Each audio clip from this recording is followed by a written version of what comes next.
বিসমিল্লাহির রহমানির রাহিম। সমস্ত প্রশংসা আল্লাহ তাআলার জন্য, যিনি নিজে দয়ালু এবং আমাদের দয়ার পথে ডাকেন।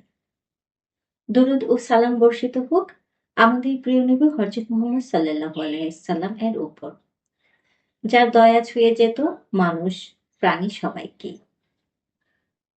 প্রিয় ভাই ও বোনেরা, দয়া কোনো বড় কাজ দিয়ে শুরু হয় না।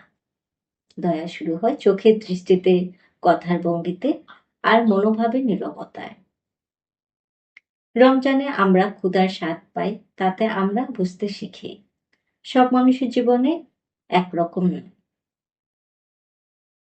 এই বোঝাতেই সহমর্মিতার প্রথম ধাপ।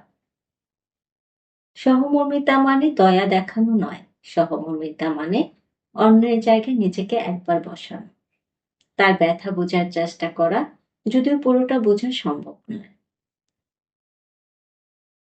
দীনানুর বলে, যে হৃদয় নরম সে দেহও শান্ত, রাগ কমে, শ্বাস হালকা হয়, আর দোয়া সহজেই আসে।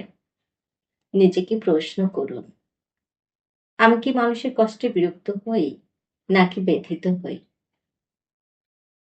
রমজান আমাদের শেখায়, যে দয়া করে সে আল্লাহর দয়ার ছায়া থাকে।